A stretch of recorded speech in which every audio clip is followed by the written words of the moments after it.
going to start our tech panel. We have a variety of local tech experts up here. Do you guys want to do quick introductions? Sure. So my name is Danny Rice. I'm the Regional Vice President for Axelajunt for the state of Florida. Hopefully by now most of you have probably heard of Axelajunt because we've been making a big push in the South Florida market. But for those of you who don't know, Axelajunt is basically, we're a commercial real estate data company, a proactive research company that verifies all the information with a research team based out of Kansas City.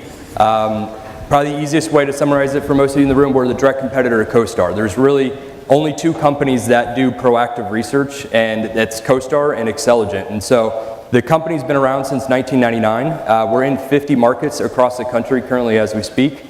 We launched Tampa Bay in Florida as our first market about 2.5 years ago. We launched the Central Florida and Orlando market last year, and then now we're moving down to the south side and getting into South Florida and about to go live actually in about 2 weeks. So Axelajunt itself, what that really means is we track commercial real estate properties from who the owners are on the properties, what their phone numbers are, their email addresses, contact information, to what spaces are available for sale and for lease on office, industrial, retail, multifamily, land.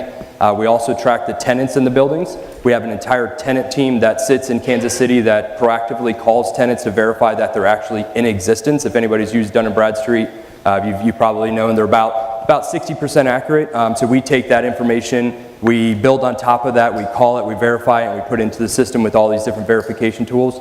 And then we track sales comps. So we're tracking 10 years of sales transactions, and we're going to continually put that into there. We use a lot of technologies like web crawlers to maintain all the sale comp information as well. And we populate all that information so that you guys can have that information right at your fingertips. On top of that, I mean, we've got about 1,000 researchers that keep this information up to speed, but we definitely love to talk to each and every one of you to make sure that we're updating your listings, and if you haven't already signed a contract with us, obviously we'd be interested in talking about that so you can utilize our systems, but we'll go into more on the rest of it as well. Great, so my name is Ben Wirz. I'm Director of Venture Investments at the Knight Foundation based here. Knight Foundation, you guys may be familiar, it's the legacy of two brothers who created the largest newspaper chain in the US. The foundation is based here in Miami, but is active in many of the communities where those newspapers were located. In Miami, the focus of the foundation is around the arts and also around entrepreneurship and kind of building a stronger startup ecosystem here. My job at Knight is actually, I sit on the finance side and I run a venture fund inside Knight Foundation, which is about a $20 million venture fund that invests in early stage companies all across the country that are creating the future of journalism in some way. But I'm also actively involved in kind of what we're doing here. So mostly I'm here to talk about the startup scene here. If you guys are interested in tech and want to know more about what's happening here locally, I can hopefully give you a little bit of color on that and why you may want to get involved and how you can do that. Cool. My name is Osinski. I'm the general manager for the South region of WeWork, which is composed of Texas, Florida, and Georgia for now. What WeWork is a shared office space globally, and we create offices in places for small businesses and entrepreneurs and large companies for that matter, and kind of give them the tools and the resources to connect with each other and sort of grow within our space. So happy to be here, and thanks for having me. So I guess this question goes for all of you guys. Why does it make sense to be paying attention to tech right now? I mean, I'll give you like the three broad reasons. One is fear, right? There was a study that came out in 2013 that kind of ranked the occupations most likely to be automated. The top one was telesales, I think, which is a 99% chance that those are going to be automated in the near future. Real estate brokers were, I think, about 87% chance, so not that far off the top. And economists who actually did the study were about 45%, so they're ranking themselves in the middle bit. But there's a large portion of kind of what the real estate brokerage job is today that will be automated in the very near future. And so unless you kind of understand what the frontier of technology is and how you can use that to add more value, there's a strong chance that what you're doing will fall behind.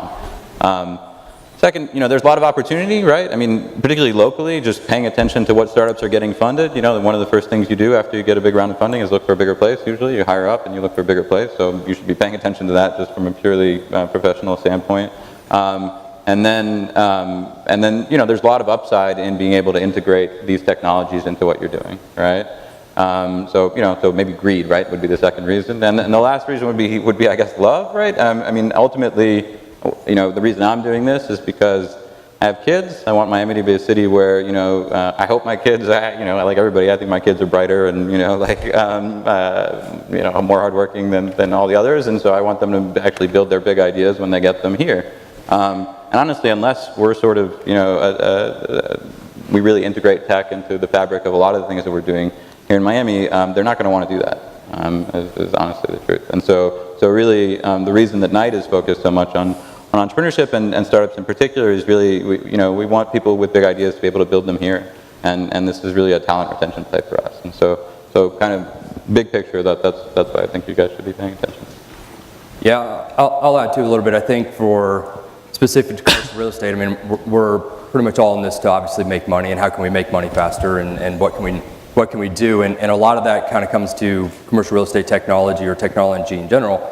There's a bunch of apps that are out there that aren't commercial real estate specific that can still help your business, right? Whether it's just a CRM solution and you customize it to what you do day to day or whatever the case may be, but being able to leverage any of these technologies to either make you more efficient, to make you, out in the field with your clients more versus sitting at a desk and doing data entry. And so being able to automate all this different pieces and be able to leverage all the stuff that NAR is working on and the different groups out there to better your business or be a complement, frankly, versus it being a hindrance and hurting your business. So I think you got to leverage what's being put out there, try it out if it makes sense for your book of business that you're focusing on, and be able to obviously at the end of the day make some more money as well. Yeah, I mean, I would echo all that. And I think what's most exciting about this move towards technology is the ability to everybody be connected, right, and sort of be one, even though we're across the globe, right. Technology is connecting, at WeWork specifically, is connecting somebody in Miami to somebody in London easier than ever before, and it's just allowing people to take it to that next level so much easier, and I think it's just really exciting. And I actually really liked your answer. The first one was fear. I think being, like you said, being tracked at all times is scary, but it's also really exciting for people. So. Yep. So with all of the different technology resources out there that are affecting commercial real estate, do you see any integrations or synergies starting to happen that's going to help brokers leverage this technology better? Yeah, I mean, I think the good and the bad of technology is this, right? You have a bunch of resources, but you have a bunch of resources, right? And so it kind of is almost overwhelming. Which one is the right one for you? Which one can provide the right value for you? I think they all play a very specific role, and the idea at some point needs to become, how can they start talking to each other? How can they start integrating with each other? So for example, Axelajunt, we're right now in the process, and within probably the next 60, 90 days, are working on an integration with ClientLook, and I'm not sure if anybody's used ClientLook in the room, but basically ClientLook is a CRM solution for commercial real estate. And one of the big challenges that any commercial real estate broker has when it comes to CRM solutions is data entry, right? And nobody really likes to sit there and do all the manual data entry themselves and then maintaining that information. So today you might put in 1,000 properties and 1,000 contacts, but how do you maintain that ongoing without being just an administrative person sitting at your desk putting in all that information? So at Axelajunt, we're constantly researching that information. We're constantly finding out who the new buyer was of that property. We're figuring out the tenants of the information or of the buildings as well. And so instead of having to have these two different silos that you're having to either maintain on your own, can those two systems start talking to each other? And so with ClientLook, one of our first integrations is allowing the data from Axelajunt to push into the ClientLook system so that you can have that information in real time and keep it up to speed. It might not be that Axelajunt is the right tool for you, but maybe ClientLook is, but the data that Axelajunt has is what you're looking for. So ClientLook is your software and Axelajunt is the data, and so having those two start integrating together provides more value for you at the end of the day. So I think there's going to be more and more of that. I think the answer is figuring out for each of you in the room what are those tools that should talk to each other versus just tools that start talking to each other for no reason at all as well. So I had a question for WeWork. How is the innovations and the trending towards office sharing how is that going to affect office space moving forward, and how commercial brokers can work with companies like WeWork? Yeah, we sort of believe that, you know, community is the future, right? And WeWork is really in the business of creating community. Our product is sort of this office space, but our real bread and butter is connecting these people from across the globe, and, you know, like I said, from Miami to San Francisco to Asia, wherever. We have just launched our new broker program, so we are working really, really closely with brokers to help fill our space, and have a lot of brokers who are a part of our community already and kind of feeling the benefits of that. And I think that, you know, in the future, we anticipate working even closer with brokers and even more frequently to build this community. And, you know, the future of most workspaces, I believe, is going to be centered around a community. There's a major shift going on with you know, millennials. They're very, very focused on meaning rather than money, and I think WeWork allows them to sort of find that meaning while still, you know, making that money, and makes it easier than ever. So. Oh, can I just throw something in there with her? So I use a co-working space in Orlando, right? And it's a huge value to leverage the relationships in these groups, right? It's that open door policy. What are you working on? How can we work? And they communicate back and forth, and we're always trying to figure out the right, you know, the right mix to better ourselves. The interesting thing for the commercial real estate industry is all those companies that are usually in your space or in these other co-working space at some point are growing, right? And they're going to need a bigger space. They're going to end up looking into downtown. So whether it's you're prospecting for some of those tenants, right, at some point, building the relationships with those tenants inside of those co-working spaces are extremely valuable for everybody in the room, because they're at some point hopefully going to be needing the office space, the industrial space, and that, you know, be the next Facebook hopefully or something like that, which obviously is only going to benefit everybody in the room at that time as well. So, you know, we see it all the time. They're always going out from the place in Orlando that I work at and expanding out and taking 5,000 square feet and continuing to grow on it as well, which is neat. So Ben, back in the first question when I asked why does it make sense to be paying attention to tech, you mentioned that you know, there were some startups that might be growing inside. Do you have any advice for commercial brokers on how to approach those type of companies? I mean, well, I think actually the co-working strategy is interesting. I didn't think about that, but that's not a bad place to start. And you know, for what it's worth, co-working is growing tremendously, not just because WeWork has announced, I think, 3 or 4 or 5 projects at this point, and some of it are in various stages of development. There's CIC, the Cambridge Innovation Center, which is a big building, it used to be the Life Sciences building at UM, which they're building out, and I think that looking to grow, and their pipeline and a number of other co-working spaces as well. So that space is burgeoning. There are a number of services like CB Insights and PitchBook, which are basically track the funding of companies and put out you know, daily, weekly, monthly bulletins on how much money companies have raised. If I were you guys, I would, you know, subscribe to one of those and just, you know, track who's raising money when, right? You know, what you do. I mean, you know, people who raise $1 million or $2 million are not necessarily looking to expand dramatically, but, you know, there are 10, 15, you know, Magic Leap raised $750 million round earlier this year. Like, those guys are expanding, right? Like, they're looking for big space. So, you know, I would certainly be tracking that. And, you know, and I think more broadly, I mean, this goes back to like why you should be doing this in the first place. You know, I think I'm not honestly all that familiar with the commercial real estate space per se, but my experience in terms of just tech in general is it's really hard to just, you know, sit down for, you know, dedicate a week or a day or even a month and like just get up to speed, right? The field is moving so fast that unless you make it sort of a regular part of your life to kind of figure out, you know, find something that you can actually get excited about, otherwise it's just going to be a slog, and just kind of dive in, right? And just make sure that you're updating yourself regularly. And so, so I think, you know, if you do that, it'll sort of, we can talk more about the different things that Knight is doing here in terms of trying to open up the tech community. But, you know, everything from annual events like Emerge Americas, which is sort of a big tech fest where, you know, 10,000 people show up and talk about what they're doing, to regular meetups like Refresh, which are more just entrepreneur focused. And I can maybe share with Paul some of those, and he can distribute that out. Okay. Got a few more questions, but if at any time anyone in the audience has a question, feel free to ask. Could you make a distinction between co-working space, office sharing space? There are different subclasses within the shared environment that some of our members might not be aware of. Just a brief, because to us it's all like, everybody together. Yeah, for me, I would sort of, shared office space, co-working space, for me, it's very executive suites. It's kind of interchangeable. He listed off 15 of them without thinking, right? And I think every one of them brings us something unique to the table. For us, I'll describe WeWork a little bit.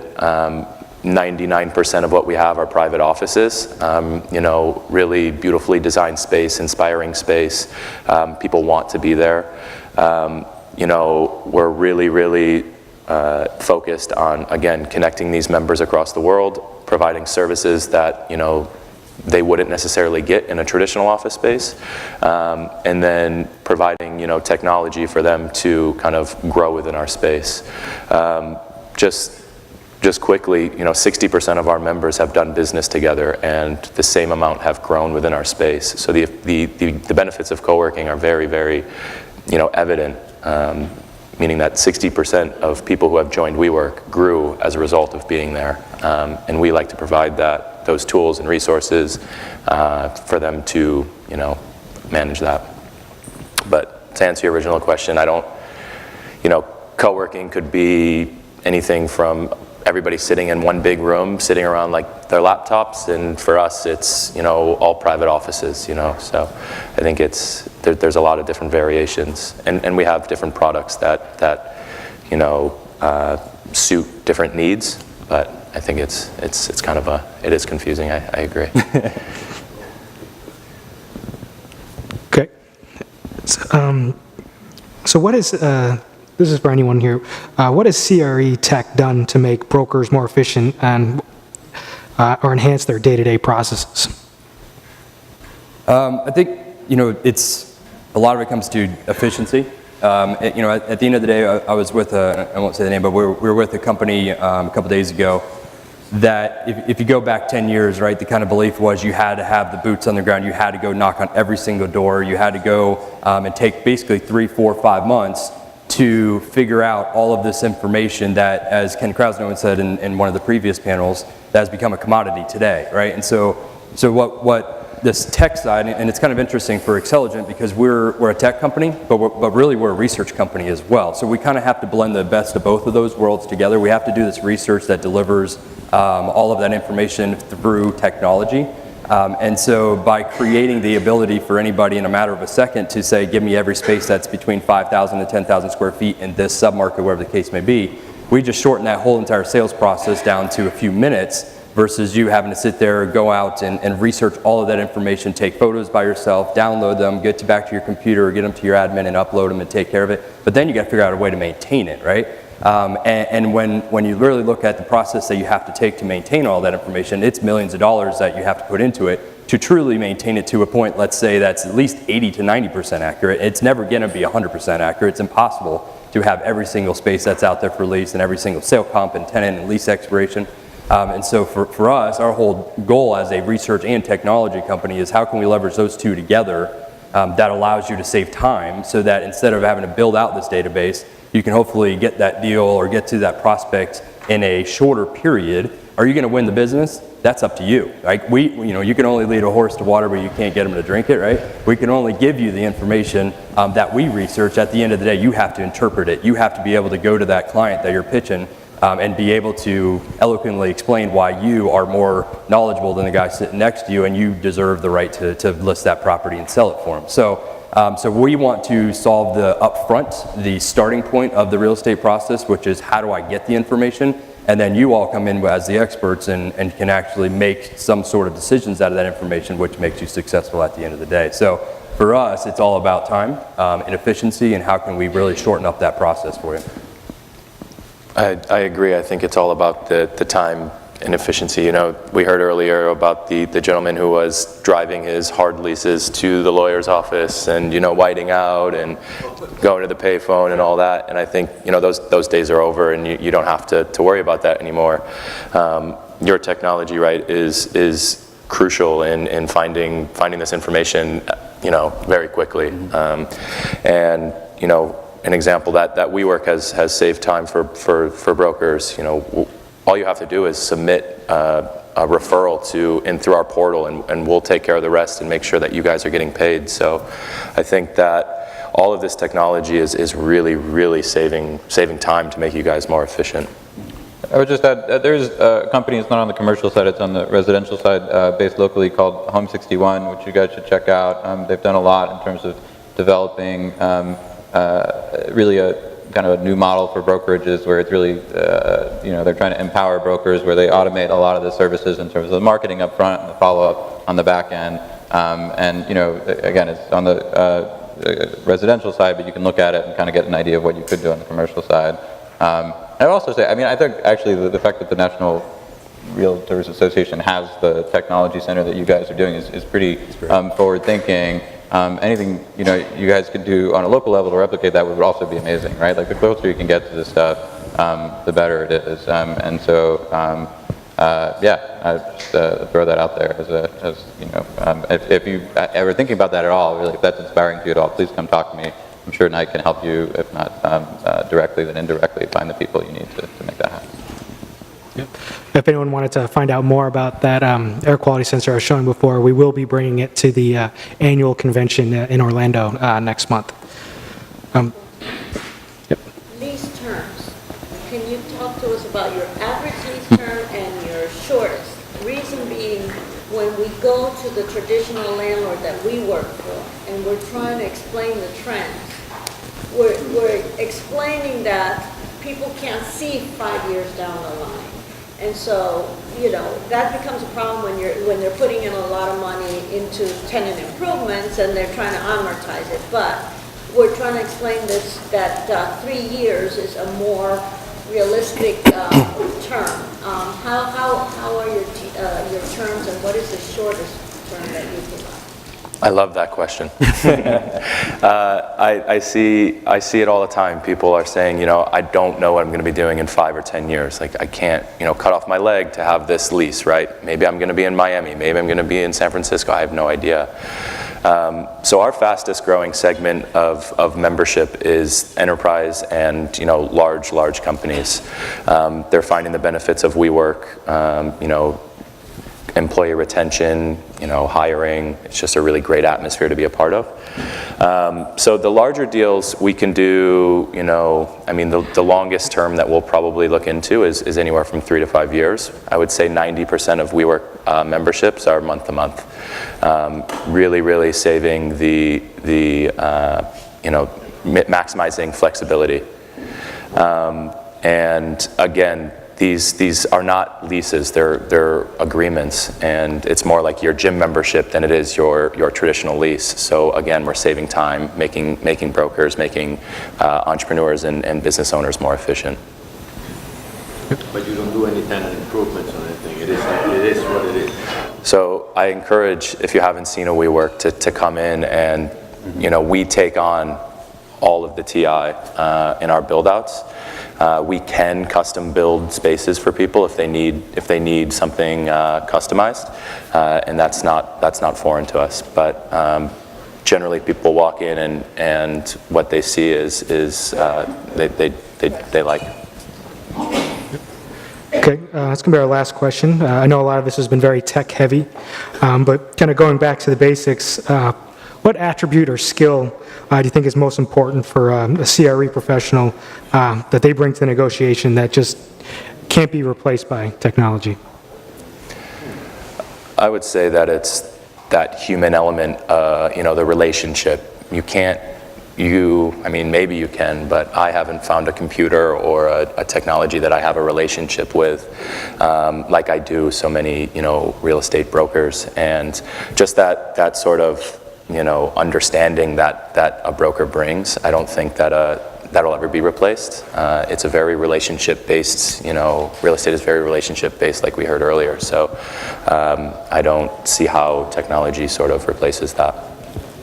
Yeah, I think technology needs to be a complement to that relationship, right? And so CRM, can you use the CRM to help manage your relationship? Can you use, these different databases to help promote relationships and so on and so forth? And the successful people that I've seen, and I meet with hundreds and hundreds of brokers on a yearly basis, is the ones that know how to leverage those technologies to be a complement to their relationships. But I totally agree, there is not going to be a tech that's ever going to really get rid of the brokerage relationship that's out there. It is always going to exist. That's what makes you successful. But these technologies are out there to complement that for you. Yeah, I mean, I guess I would say, so again, the legacy of Knight Foundation is the newspaper business, right? And so if you look at what happened to the newspaper, what's still happening to the newspaper business, technology can really, just to be really realistic, it can, it was a multi-billion-dollar industry that's just gotten hammered across the board, right? And so, it makes a big difference. I think in the news business, and again, I don't know as much about the real estate, but in the news business, the companies that have sort of survived are ones where, increasingly, you got to add value, right? Like it's really just about, taking the piece of it, as much as you can of the stuff that's publicly available to anybody with an internet connection and, a spreadsheet, and automating that and getting that off your plate and really focusing on the stuff that's not available to people who are, to sophisticated buyers, which could mean anything from, a new building that's coming on the market that you know about before everybody else because it's a personal relationship to, on the other side, the air quality stuff that he's talking about in terms of, having proprietary information or a proprietary ability to analyze a bunch of different information, better for your clients, right? Because there's certainly nobody who's going to come in who understands what COT parts per thousand, right? If this is if they look for a building once every 10 years, they have no idea what that means, right? And so your ability to sort of take that information and evaluate it and compare it for them is going to be valuable. But I would just say that you got to focus on the fact that there's a big piece of the sort of publicly available stuff that's just not adding a lot of value, and so minimize the time spent on that. Good time for one more? Quick question. Everything we talk about in the future has to do with this internet connection itself. And it seems to be the most basic element of this. From my dream of completely connected cars that learn from one another's mistakes to the ability to access all this information. And one of the things we're really held hostage by is the companies that provide these connections. I mean, I don't have much of a connection in here. I don't know about the rest of the room. What's it going to take to get Miami connected? To get it connected like a lot of money. City, at least like Kansas City, at least like the Netherlands, at least like... Yeah, I mean, there's a very long answer to that. The short answer to that is actually, I mean, there was a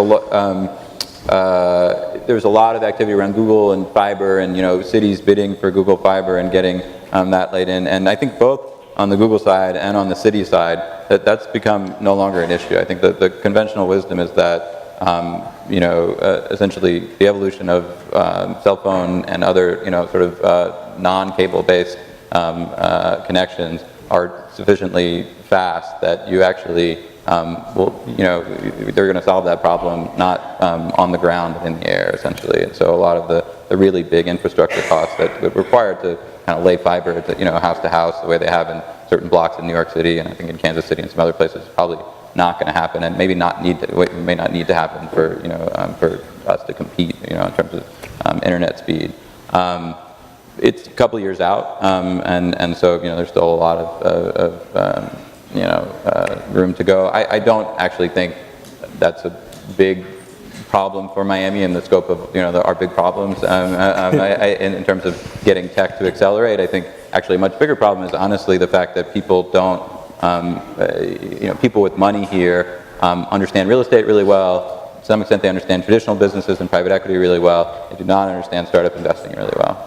And so there are, the biggest problem for us, I think, will be, if there's a problem that is endemic to Miami, the most likely solution to that problem will come from Miami. And if the person who comes up with that solution cannot find funding to that problem, it will not get solved, right? And so it's not to say that, WeWork or Airbnb or Uber, which are national, companies, can't come and provide real services here. But we're much more likely to be able to solve our own problems if we can fund our technologies. And I think that is something, again, if you have any ideas around that, if that seems interesting to you, you just want to talk about it, please come talk to me. I'm trying to broaden that conversation as much as possible. Thank you. Thank you.